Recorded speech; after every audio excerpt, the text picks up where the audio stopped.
Las relaciones entre el presidente Gustavo Petro y la fiscal general Luz Adriana Camargo no han sido fáciles. Desde el inicio ha habido varios desacuerdos. Uno de los desencuentros más grandes comenzó hace rato, cuando el presidente decidió insistir que muchos de los eventos más traumáticos en materia de violencia que está viviendo el país tienen que ver con la Junta del Narcotráfico de Dubái, una organización que, según la fiscal, no existe. Un segundo desencuentro tiene que ver con la manera como se ha adelantado los esfuerzos por parte del gobierno y también de la Fiscalía, de ver cómo un segundo desencuentro tiene que ver con los esfuerzos que se estarían haciendo por parte del gobierno de Gustavo Petro para que Diego Marín, el zar del contrabando que está pedido en extradición, venga a la justicia y la enfrente. Según el presidente, las razones por las cuales el señor Diego Marín está todavía en Europa, en Portugal, y no aquí enfrentando la justicia en Colombia y contando sus verdades, tiene que ver con un presunto pacto que habría entre la Fiscalía General y los directores de la Dirección Nacional de Inteligencia para no traer a Marín a Colombia y más bien aprovecharlo.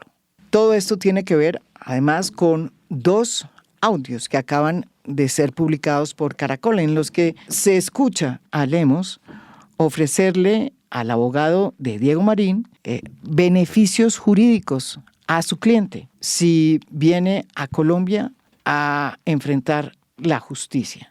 ¿Qué justicia y qué verdad diría? Ese es el problema, porque según Gustavo Petro, lo que pretende la Fiscalía es traer a Marín, pero solo para que cuente del 2023 para adelante, porque tiene una investigación que se le abrió en ese sentido.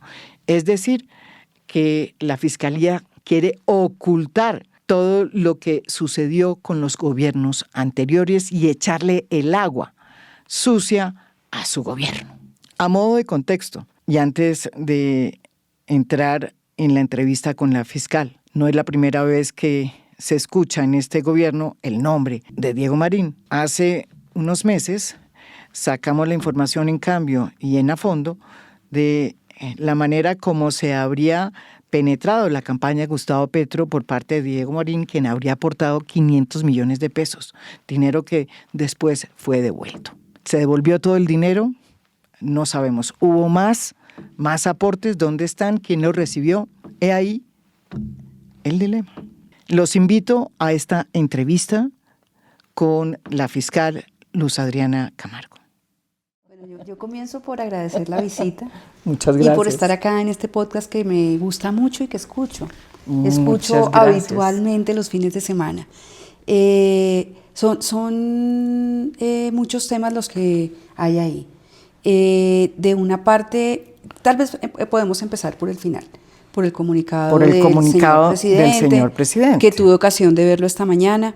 Lo que tal vez para tranquilidad del presidente yo quisiera decirle es que es cierto que el proceso penal que cursa en fase de investigación contra Diego Marín, alias Pitufo, tiene que ver con un concierto para delinquir con fines de contrabando y unos cohechos que se documentaron a través de unas agencias encubiertas en el año 2023.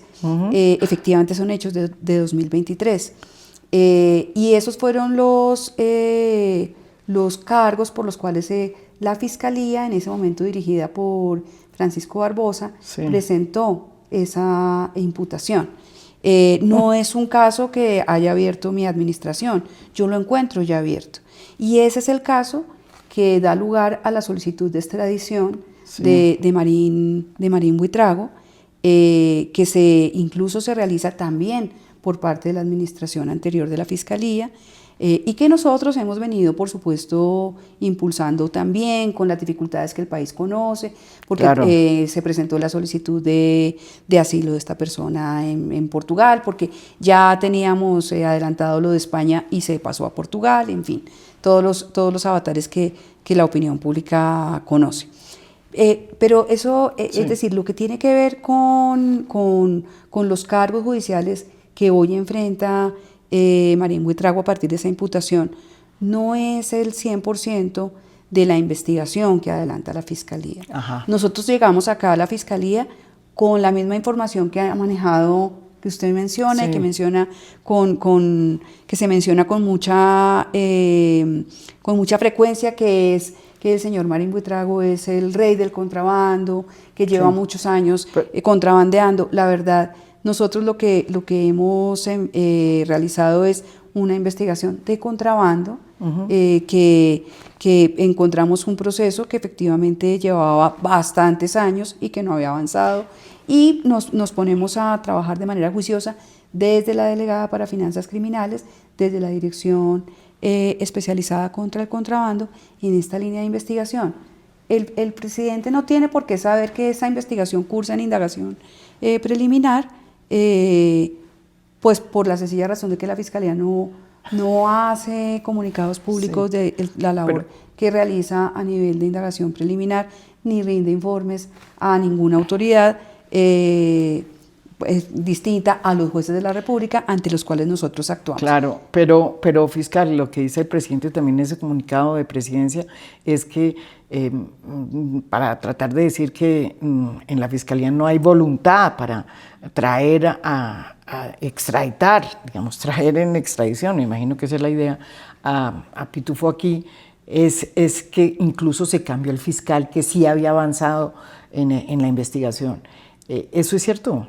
Sí se cambió el fiscal, que era un fiscal de apellido Marín también. A él se le reemplazó por otro funcionario. Lo que nosotros encontramos es que el doctor Marín, y yo me he referido varias veces a esto, llevaba mucho tiempo con unos casos de contrabando, y era un caso bastante complejo, y finalmente se toma la decisión de hacer la reasignación del caso, que es una potestad que yo tengo como fiscal general, y que por supuesto está impulsada en un mejor quehacer, en un quehacer mucho más estructural, en cuanto tiene que ver con los métodos que estamos aplicando para la investigación de casos complejos como esos de contrabando, que también están en buena parte de los casos asociados al lavado de activos, y que no necesariamente es una hipótesis descartada en el caso de Marín Buitrago. Ahora, en el comunicado del presidente yo también veía que se decía que nosotros nos fuimos por delitos escarcelables. Sí, que también.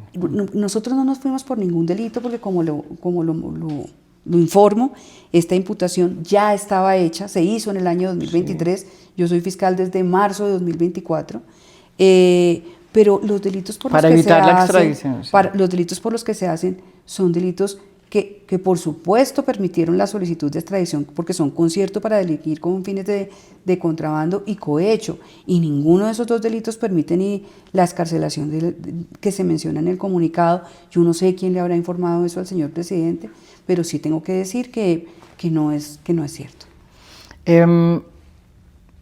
Usted, esto es lo que es, uno siente es que aquí siempre cuando se toca este tema de las investigaciones que hay en contra de este jefe del contrabando alias Pitufo, no entiendo una cosa, es que por un lado ustedes estaban haciendo estas investigaciones, ¿no? Desde el 2023, usted llega el 2024, y por el otro lado, simultáneamente, en el 2024, el primer emisario enviado por Gustavo Petro, Isaac Beltrán, que en ese momento era el segundo de la UIAF, va y habla con Pitufo y se sientan a plantear la posibilidad de que haya un beneficio jurídico a cambio de una verdad o de una colaboración con la justicia.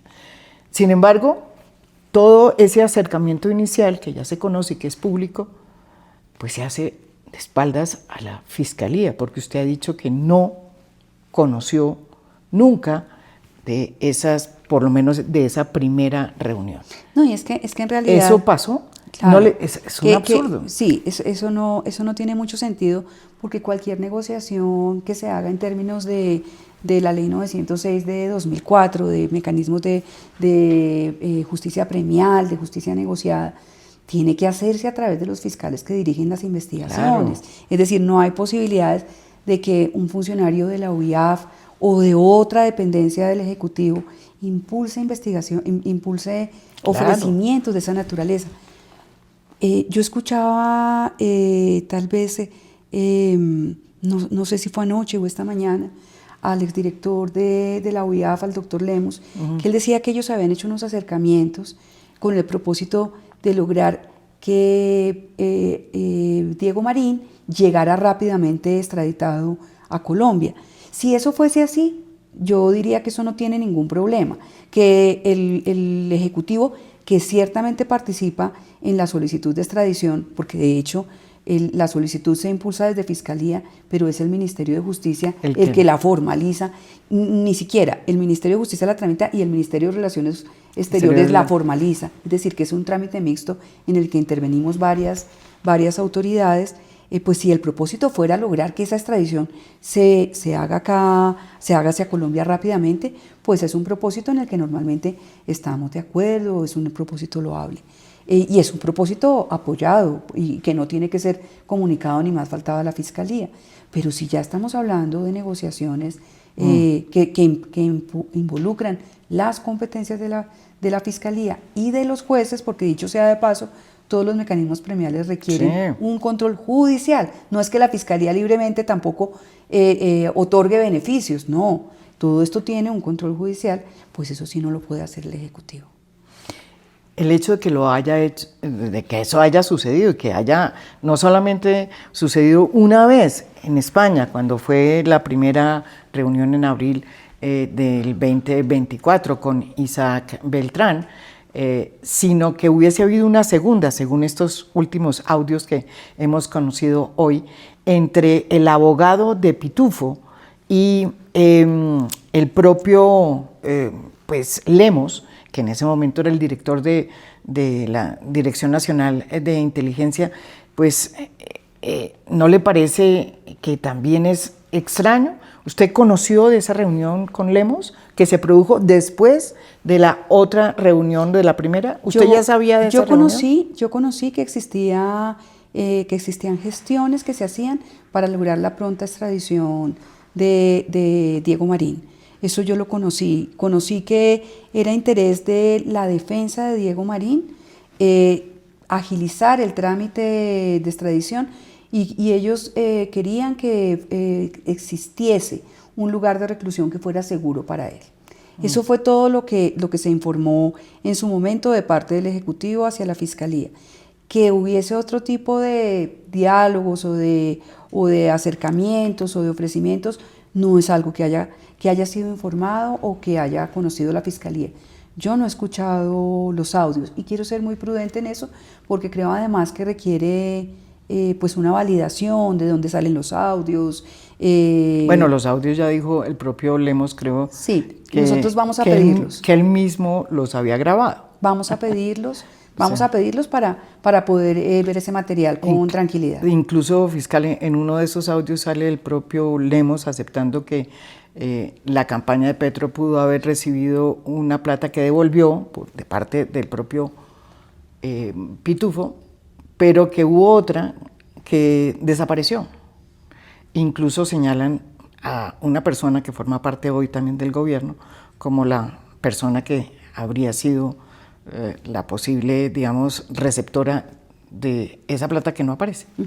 Bueno, yo en eso es donde pediría el compás de espera porque creo que hay que analizar con mucho detenimiento y con mucha prudencia esa información y por supuesto que habrá que adoptar las decisiones que sean del caso. Si se quiere hacer una extradición de una persona que tiene un currículum tan complicado como el señor Pitufo, pues debía ser la Fiscalía y no a través de todos estos canales que se están, porque uno no sabe si lo que están haciendo es pidiendo favores personales o están realmente trayendo haciendo todo para que el señor pueda venir aquí a contar lo que, quién sabe, ellos quieren. Y tal vez yo quisiera agregar algo en esto, y es que para la Fiscalía no es posible empezar ningún proceso de negociación con alguien que ni siquiera está en el país, que estamos en trámite de extradición. Sí. Nosotros no podemos acelerar acercamientos con ese objetivo, porque lo primero que nosotros necesitamos es que él comparezca y que podamos efectivamente trabajar dentro de los parámetros que la ley nos ofrece. ¿Hay alguna investigación abierta contra Isaac de León, que fue Isaac Beltrán de León, que fue el primero que contactó al señor Pitufo allá en Madrid? Efectivamente, cuando esta información se conoció hace unos meses, dimos apertura a una iniciativa investigativa y estamos revisando cuál habría sido el origen de esos acercamientos. Esta persona ha insistido en que él viajó con autorización del presidente de la República, que no estaba haciendo nada ilegal. Estamos haciendo la investigación respectiva, básicamente con la hipótesis que tú mencionas, y es si pudo haber una extralimitación de función pública en la medida de ofrecer pues unos beneficios que no puede ofrecer la UIAF, definitivamente. Ni la UIAF ni la DNI. No. O sea, ¿qué es lo que está pasando? Nada distinto a la Fiscalía. Sí, es que hay que aclarar eso. Sí, eso es de la Fiscalía. Esa es una competencia exclusiva y excluyente de la Fiscalía General. Si nadie entendió el trino del presidente Gustavo Petro diciendo que había una alianza entre la Fiscalía y la DNI para evitar que el señor Pitufo viniera acá a contar todo lo que sabía del contrabando desde que se inició en el mundo del crimen, pues tampoco se entiende lo que les voy a leer a continuación. Es un trino que sacó hace unas horas Gustavo Petro, en el que reveló que la Dirección Nacional de Inteligencia tenía unos audios en donde se habría interceptado la voz de Abelardo de la Espriella, candidato presidencial, hablando con uno de los dueños de la empresa de Thomas Greganson. En ese diálogo, aparentemente, según el presidente, se habría pactado que si él llegaba a ser presidente, se le devolvía el contrato de los pasaportes que se le acaban de quitar a Thomas Greganson. Y a cambio de eso se favorecía al candidato con unos algoritmos para que ganara las elecciones. Ahora sabemos que la Dirección Nacional de Inteligencia dice que esa información no salió de la Dirección Nacional de Inteligencia, sino que es parte, probablemente, de una investigación judicial. ¿Cómo sabían que había una investigación judicial? Si eso es privado desde el DNI, y por qué lo sabía el presidente Gustavo Petro, y si tenía esa información, ¿por qué no se la dio a la fiscal para que la investigara y la entidad pudiera saber si era cierta o era falsa? Hay interceptaciones que se estén haciendo desde el DNI como se hicieron en su época desde el DAS. El gobierno de Gustavo Petro ha dicho que eso nunca va a pasar. Bueno, ¿qué está diciendo entonces la fiscal? Escuchémosla. Y casi que es la misma situación. La competencia para hacer una interceptación de comunicaciones es una competencia de la Fiscalía, que está sometida a un control judicial por parte de los jueces de control de garantías. Ninguna otra autoridad puede ordenar una interceptación. A mí me parece muy preocupante el trino del señor presidente.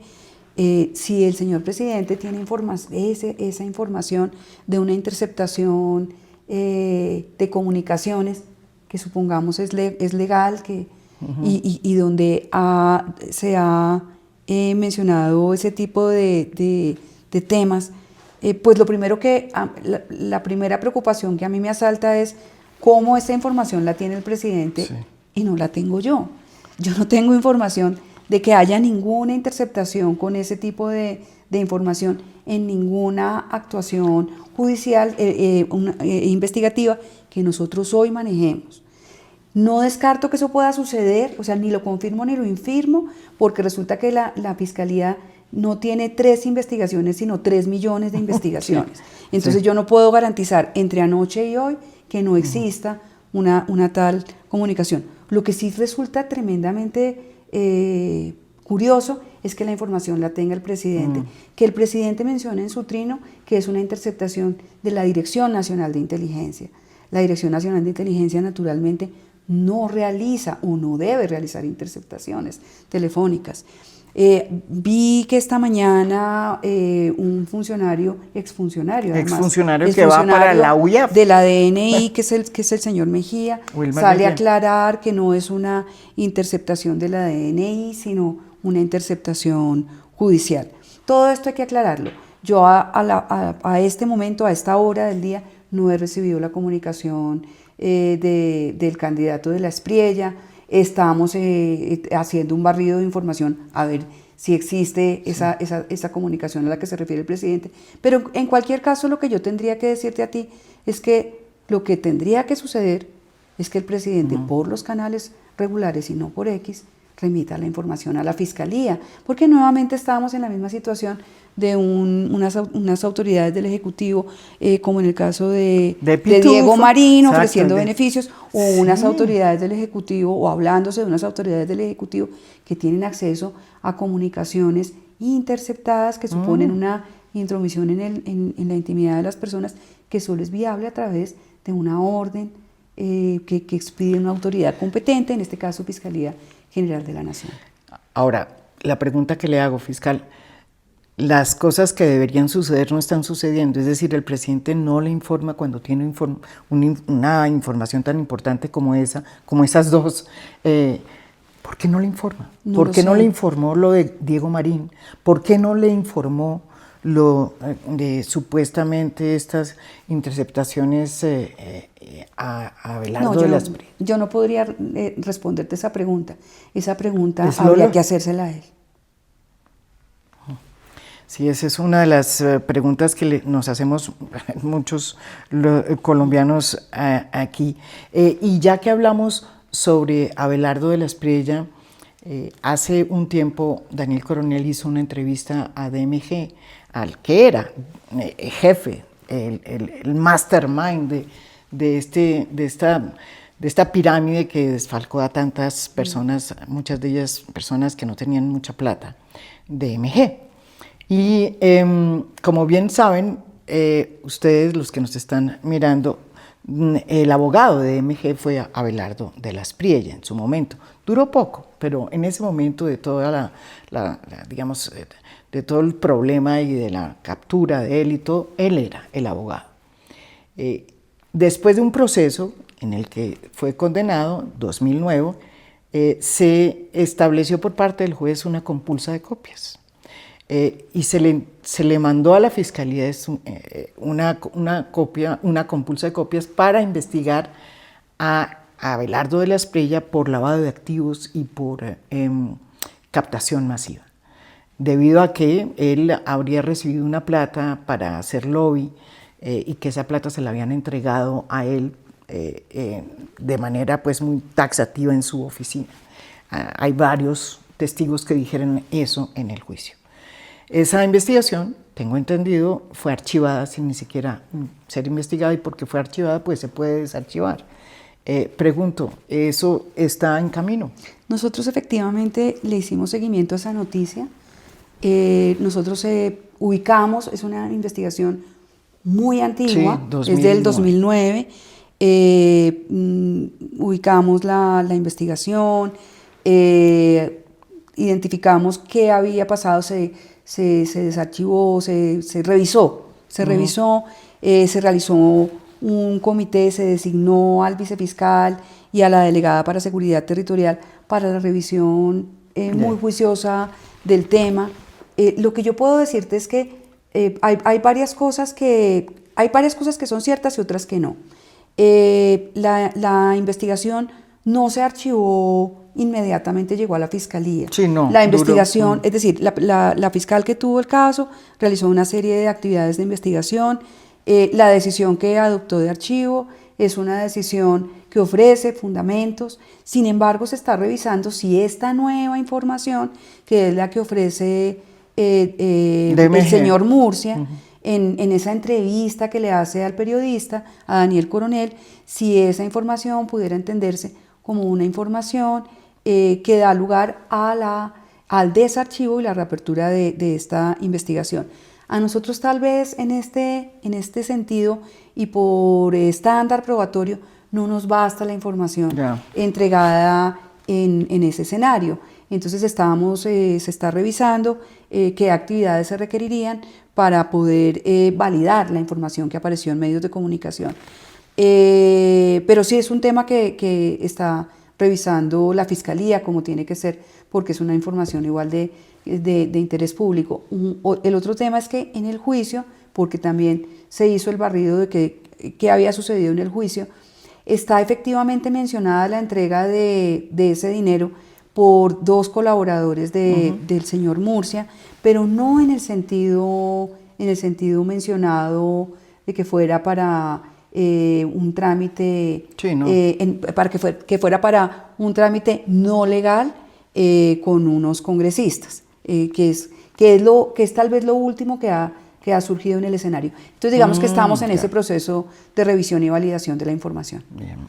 Bien. Y obviamente no puedo dejar de preguntarle también, yo creo que a usted le tocó uno de los momentos más difíciles porque nos devolvió hay veces a épocas aciegas, que fue el asesinato de Miguel Uribe, senador del Centro Democrático.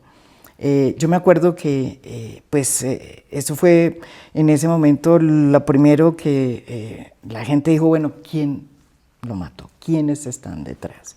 Y usted dijo, yo me voy a meter a buscarlo, a buscar quiénes fueron los que realmente estuvieron detrás de semejante asesinato.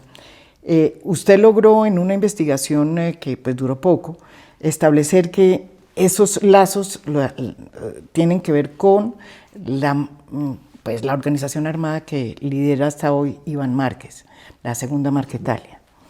Y específicamente ha dicho que es el Zarco Aldinever, una persona un ex firmante de paz que terminó otra vez en la guerra, que fue además asesinado hace poco, según las últimas informaciones, en Venezuela por el ELN. ¿Qué sabemos de todo eso y por qué? ¿Cuáles fueron las pesquisas que hizo la Fiscalía para llegar a la Segunda Marquetalia? Bueno, yo quisiera hacer como unas claridades respecto del relato que tú mencionas.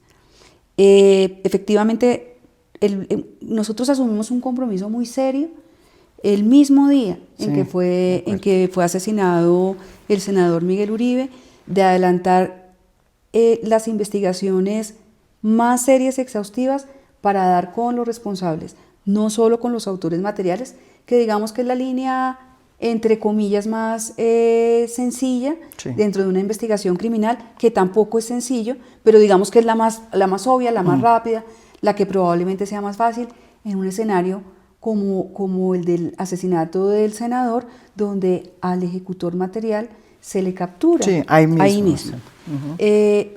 Eso por un lado, eso fue un compromiso de ese mismo día, e incluso yo quiero recordar que ahí también hubo unas grandes dificultades respecto de las hipótesis por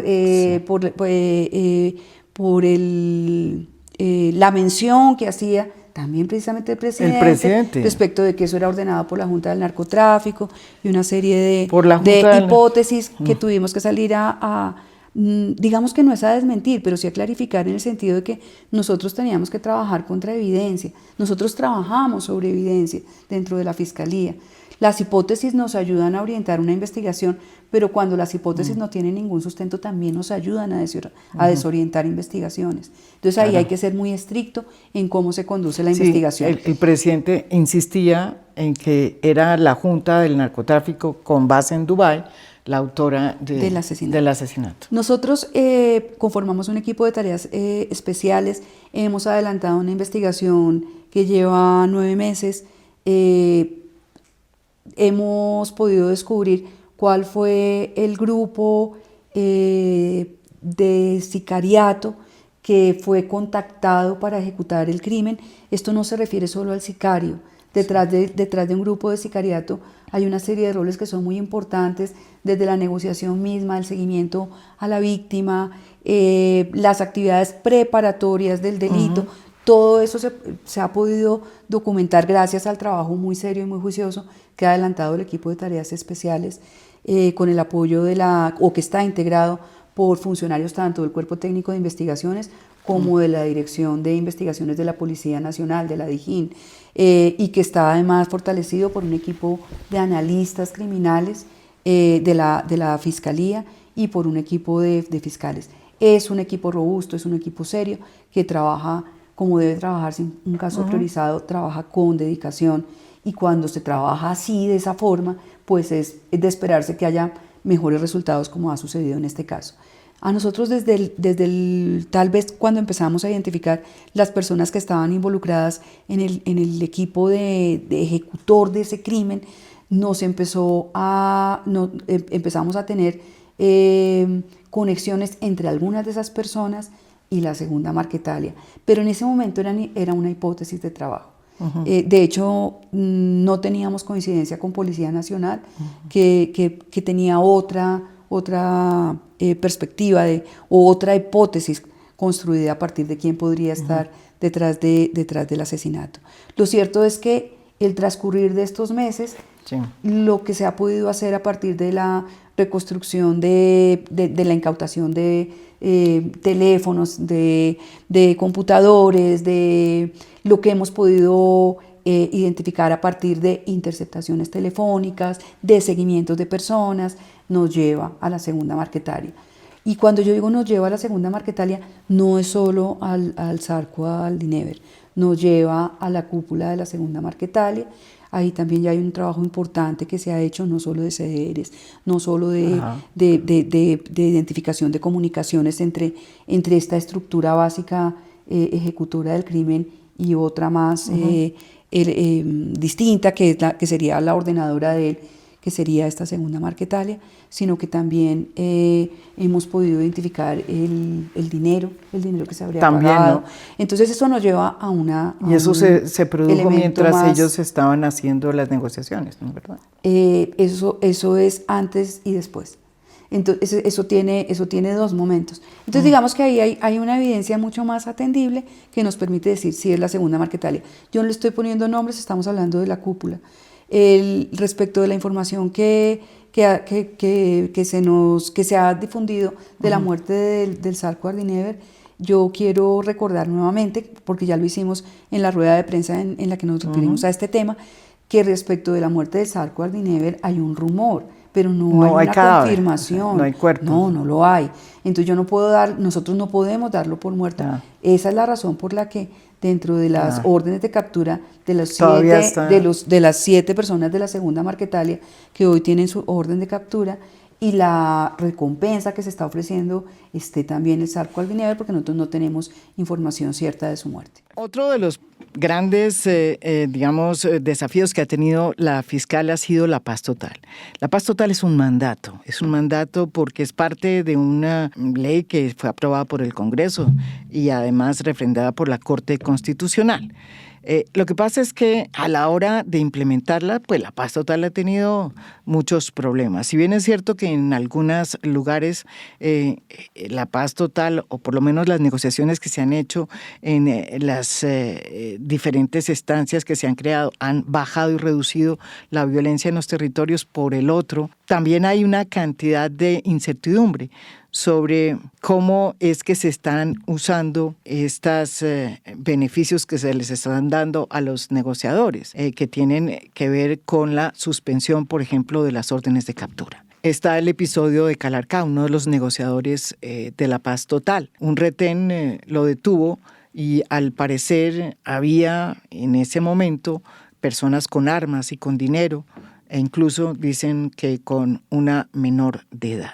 Hoy la fiscal acaba de suspender la orden de captura de cerca de 17 miembros de bandas criminales, precisamente en desarrollo de la paz total. ¿Qué es lo que ella considera debe ser la Fiscalía en estas circunstancias. Y lo pregunto porque muchos fiscales tienen la posibilidad de oponerse a las políticas de paz, como sucedió con Néstor Humberto Martínez y el acuerdo de paz una vez firmado. Le agradezco la pregunta porque en eso hay mucha desinformación.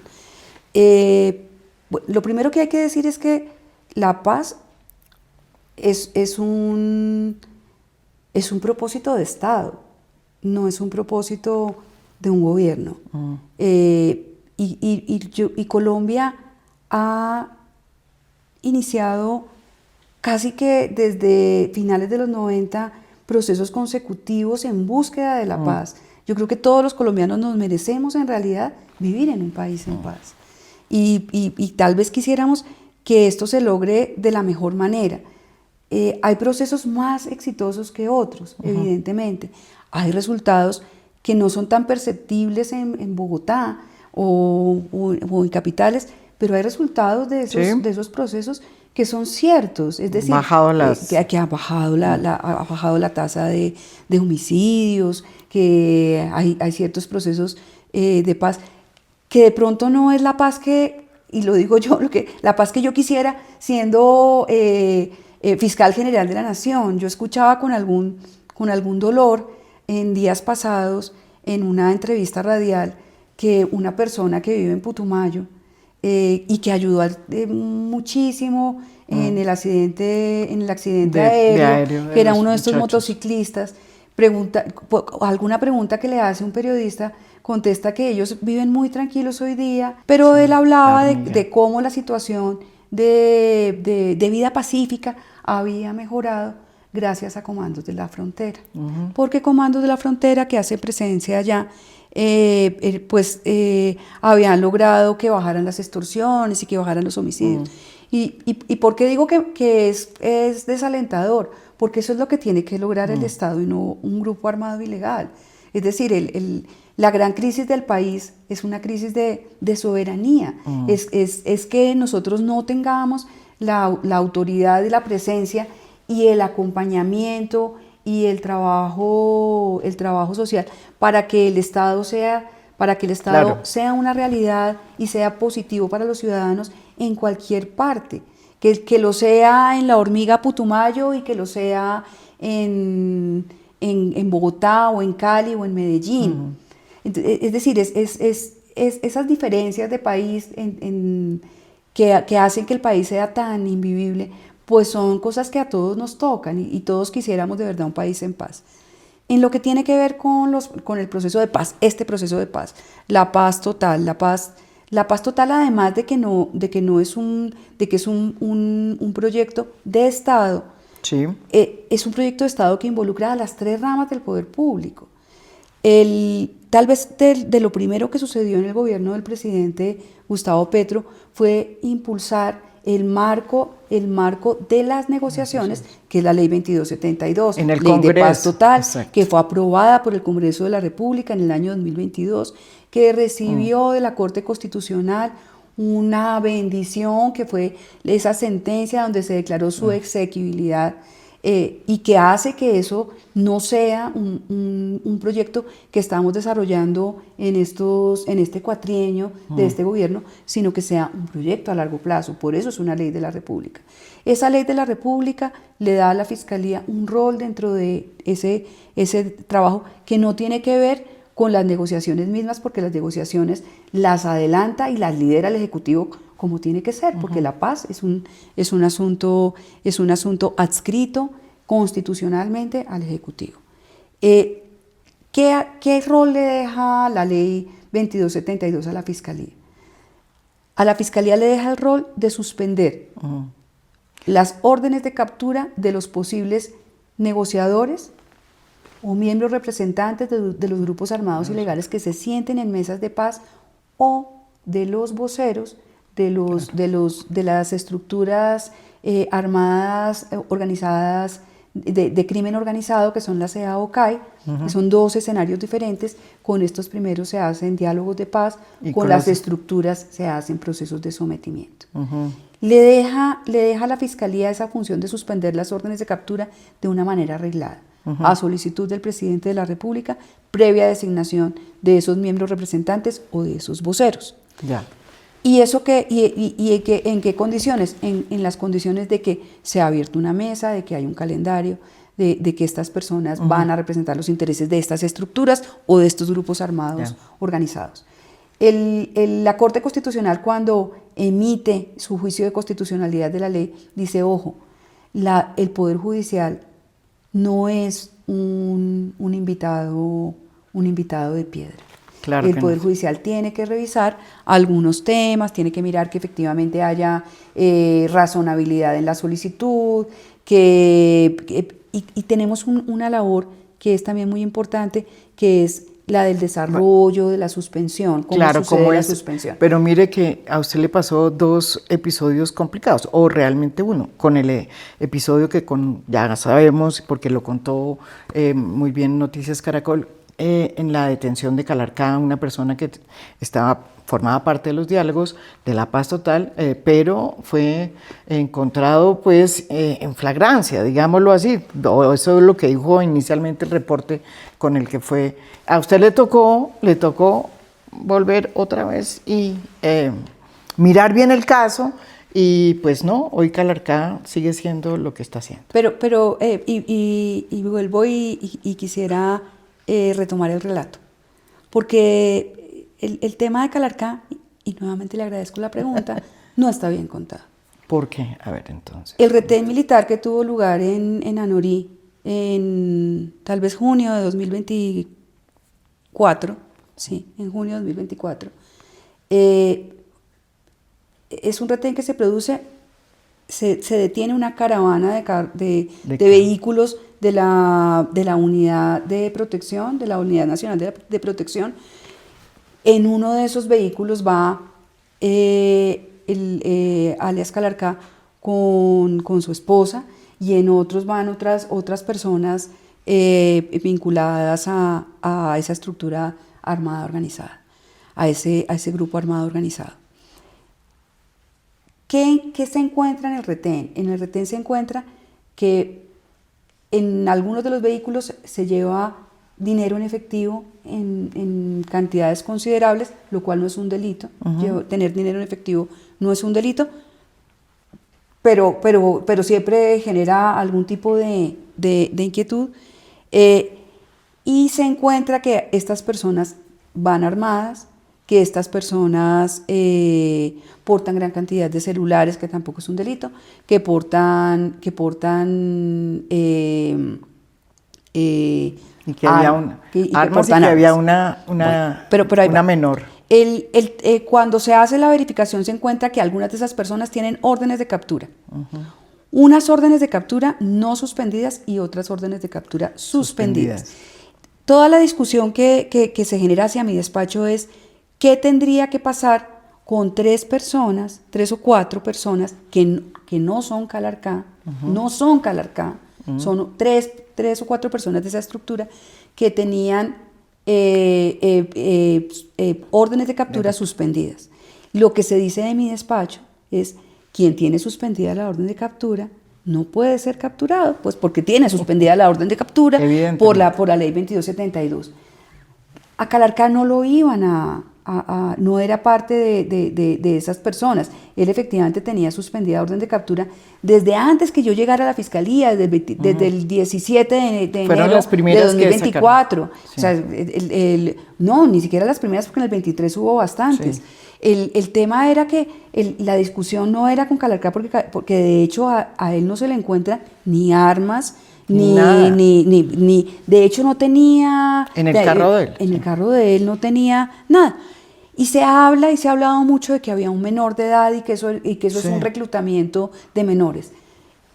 Eso requiere un análisis, que no es que si en un carro si en ese carro va un menor, entonces hay un reclutamiento. Eso no es una situación de flagrancia, de reclutamiento. De hecho, a la fiscal que recibió el caso y que lo llevó ante un juez de control de garantías finalmente, nunca formuló un cargo por reclutamiento de menores. Formuló cargos por porte ilegal de armas y por algún tema que ya venía de una orden de captura anterior. Entonces, lo que quiero significar yo es que en este tema ha habido una gran confusión y muchas cosas que se dan por sentadas, como que fue que se dejó en libertad a Calarca. No, a Calarca nunca se le puede capturar. A él nunca se le fue, él nunca fue dejado a disposición. De hecho, yo quiero decir que respecto de la primera información que yo recibo de ese caso, yo no tengo ni idea que ahí iba Calarca. A mí no me informan de 3 personas que son las que generan la dificultad porque se les verifican las órdenes de captura. Ese es como todo el tema de eso. Ahora, ¿todo esto es difícil? Sí, es difícil, pero finalmente es un trámite que corresponde a las muchas responsabilidades que yo debo ejecutar, y yo no puedo sencillamente, como lo decía respecto de otro tema, yo puedo tener mucha empatía o poca empatía con algunos temas, pero en la fiscalía las empatías se quedan en la casa. Nosotros aquí tenemos que hacer lo que nos toca hacer. Y el marco funcional es un mandato. Claro, ese es un mandato, y ese es un mandato que deriva de esa ley de la República, que es exequible y que no puede sencillamente ignorarse. Además, yo creo igual, yo insisto, la paz tiene que seguir siendo un propósito de todos, y con las dificultades que se hayan tenido, yo estimo, ahí sí como ciudadana lo estimo, que la paz también ha dejado aportes importantes para el país, y que tenemos como alguna tendencia de ver el vaso medio vacío siempre, pero en realidad si nosotros pensamos en la Colombia de los años 80 y pensamos en la Colombia de hoy, tendríamos que reconocer que el país ha avanzado mucho. Y ya que me están diciendo que se nos acabó el tiempo, yo quería ya la última pregunta, concentrarme en una decisión que usted tomó hace poco a raíz de un grupo de presión de mujeres que salimos a denunciar el acoso sexual como un delito, que es un delito, ¿no es verdad? Pero que no se entiende como un delito, sino como una cosa que se quedó como de costumbre en algunos sitios y en algunos lugares donde la gente trabaja, sobre todo en los medios de comunicación. ¿Qué está pasando? Ustedes sacaron, entre las cosas que hicieron, porque sacaron una posibilidad de que la gente pudiera denunciar a través de un correo electrónico lo que estaba pasando en materia de acoso sexual. ¿Qué ha encontrado usted, fiscal? Que usted es la primera fiscal mujer, además, que tenemos. La segunda. Ah, bueno, es la segunda, ¿no? La doctora Vivian Morales la antecedió. Perdón. Y me va mal, sí, es correcto. Bueno, ella se fue después. Sí, estuvo un año de fiscal. Estuvo un año de fiscal. A usted no le pasó eso.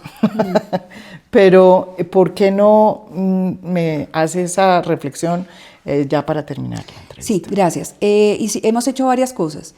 Es cierto que el acoso sexual es un delito, pero indudablemente es un delito invisibilizado en la práctica judicial. Y eso es una cosa que tiene que llamar la atención de nosotros.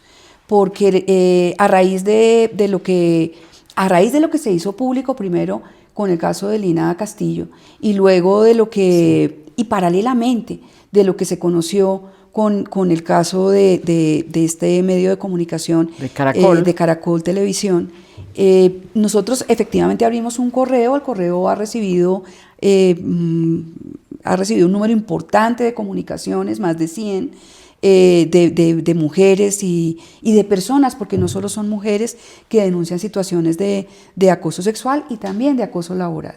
Sí, una cosa lleva a la otra. Sí, hay una cosa cruzada. Y conformamos un grupo de tareas especiales para el tema. Este grupo, además de que es interno, también tiene unas conexiones externas. Estamos trabajando con el Ministerio de la Igualdad y con el Ministerio del Trabajo en lo que tiene que ver con la focalización del tema del acoso laboral. También hicimos una cosa que es muy importante, y es que emitimos una directiva que tiene que ver con el escrache.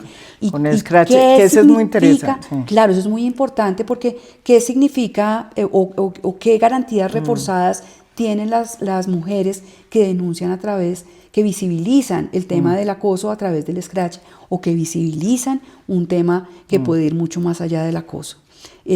Cuando están estas relaciones tan complejas de poder, donde no es fácil acudir ante una unidad formal a presentar una denuncia, y entonces hacen pública la situación, que conocen directamente porque la han vivido o que conocen de otra amiga, de otra persona que sufre esa situación de acoso. Eso nos ha permitido a nosotros empezar una tarea que es muy interesante, que es ver qué pasaba con las denuncias de acoso dentro de la Fiscalía. Y hemos hecho una labor de revisión, estamos en una labor de revisión, hemos encontrado muchos archivos que tienen que ver con esa invisibilización del tema o con ver ese tema como algo menor, algo que no está demostrado. Sí. Entonces lo que estamos impulsando es que esas investigaciones de verdad se trabajen con enfoque de género, que supone eliminar esas barreras de acceso y rodear de garantías a estas personas, a estas mujeres que denuncian. Y ese es un propósito de la Fiscalía. Y en el caso de Caracol, de las denuncias que produjeron la salida de estos periodistas, ¿usted ha recibido investigaciones? Nosotros abrimos una investigación que está a cargo de la Delegada para la Seguridad Territorial y de la Delegada para la Corte Suprema de Justicia, con un equipo de tareas especiales de investigación. No en ella estamos recogiendo solo la información que tiene que ver con medios de comunicación, lo que tiene que ver con Noticias Caracol y medios de comunicación. Estamos trabajando en actividades investigativas, se desarrolló un programa metodológico. Ahí, como pasa con el caso del senador Uribe, es un caso que se prioriza, que se le pone un equipo especial de trabajo, que tiene en este mismo momento lo que tiene es un grupo de análisis que permita identificar esos casos invisibilizados y archivados, que nos permita identificar esos patrones de victimización con las que ciertamente convivimos en muchas instancias de la sociedad. Muchas gracias por esta entrevista y yo no sé cómo hace usted para resistir tantos puyazos que le manda Gustavo Petro cada rato a través de X. ¿Cómo los asume? No, yo creo que la labor se hace.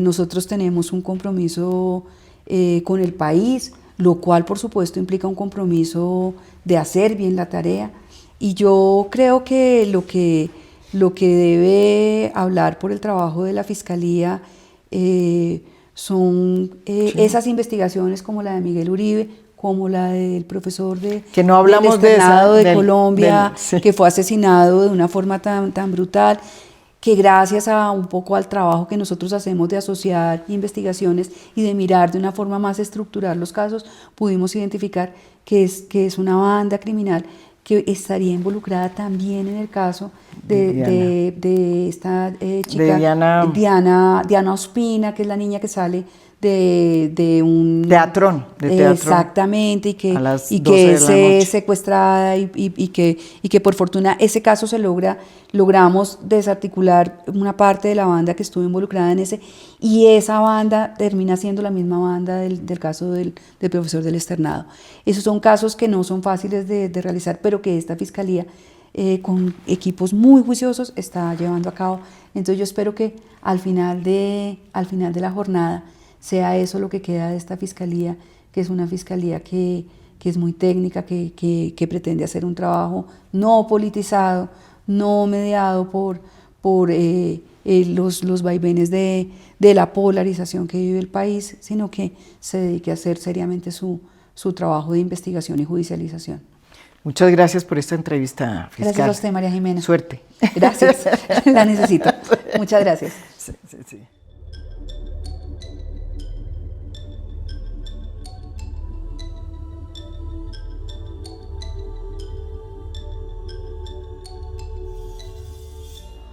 A Fondo es un podcast producido por Mafialand. Producción general, Beatriz Acevedo. Producción de audio, Santiago Acosta López. Música original del maestro Óscar Acevedo. Nos pueden escuchar también en mi canal de YouTube.